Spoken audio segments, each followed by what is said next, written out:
তো আমরা রুগী দেখাইতে ডাক্তার হোক, ঠিক আছে, যাদের হার্ট দুর্বল আরও হার্টবিট শুরু হয়ে যায়, অনেক রুগী আছে কেন শীতেই পড়ে যায় ওই ভাঙ্গা অবস্থা দেখি আর কি। আমরা দ্রুত এটা সংস্কার চাই।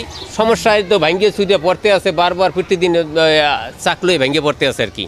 আর ডাক্তারও থাকতে পারতেছে না, আইলে পরে ডাক্তার নাই, কি করবে, বসবে কোনখানে স্থান নাই।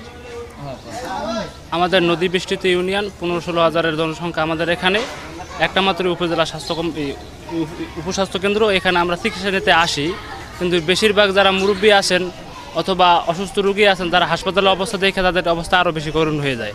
কারণ এখানে ইতিমধ্যে ছাদ ভেঙে পড়ছে। ডাক্তার সাহেব হেলমেট মাথায় দিয়ে অনেক সময় রোগী সেবা দিয়েছেন, কিন্তু এখন ওই অবস্থাতেও নাই। আমরা বেশিরভাগ ক্ষেত্রে ভোগান্তিতে থাকি। এখানে ডাক্তার সাহেব এখনও একটা অস্থায়ী জায়গায় আছে, তাও সম্পূর্ণ না। আমরা দ্রুত এই জায়গার সংস্কার চাই, এটা পুনরায় ভাঙ্গা নতুন করে আমাদের একটা উপস্বাস্থ্য কেন্দ্র দেওয়া হোক।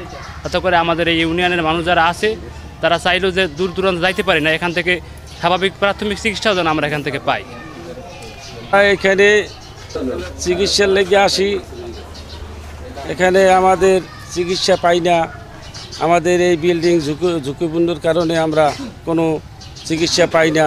আমাদের গলা চিবিয়ে দৌড়াইতে হয়, অন্য জায়গায় দৌড়াইতে হয়। আমরা চাই এখানে যে এই স্বাস্থ্য কেন্দ্রটা যে নির্মাণ হয়। আমরা তো অসুস্থ থাকি, এখানে ওষুধ পাই না, আমাকে যে ওষুধ লাগে হ্যাঁ পাই না। ডাক্তারও জায়গা নাই, ডাক্তারও থাকতারে না, ডাক্তার যাই গিয়া। তারপরে আমার এই চিকিৎসার লেগে এখানে রইলাম। আমরা তো দেশে কোনো চিকিৎসাই পাইতেছি না। এখন কী করবো, আমরা কমে যাবো।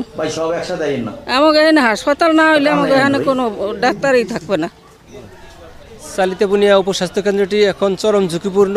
দোতলার ছাদ ভেঙে পড়ছে, এটার ভিতরে চিকিৎসা দেওয়া সম্ভব হচ্ছে না। আমরা আপাতত পাশের একটা টিনশেড বিল্ডিংয়ে সাময়িকভাবে প্রাথমিক চিকিৎসা সেবা চালিয়ে যাচ্ছি।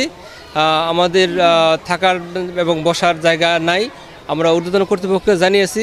একটা সিভিল সার্জন স্যার, কবির স্যার দেখে গেছেন, উপজেলা স্বাস্থ্য কর্মকর্তা স্যার দেখে গেছেন। তারা আশ্বাস দিয়েছেন যে আমরা চেষ্টা করব যে এখানে যাতে খুব দ্রুত একটা হাসপাতাল নির্মাণ হয়। কিন্তু দুঃখের বিষয় যে অনেক দিন পার হয়ে যাওয়ার পরও সেটা হচ্ছে না। এখানে সমস্যা হলো বসার জায়গা নাই, ফার্নিচার কিছু অভাব আছে, লোক বলের অভাব আছে। এখানে আমি একাই আপাতত এখানে আছি। আমি তারপরেও যতটুকু দিতে পারছি, কিন্তু আমাদের বসার জন্য বড় সমস্যা, বসতে পারতেছি না, বৈশা রুগী দেখার জায়গা নাই আমাদের।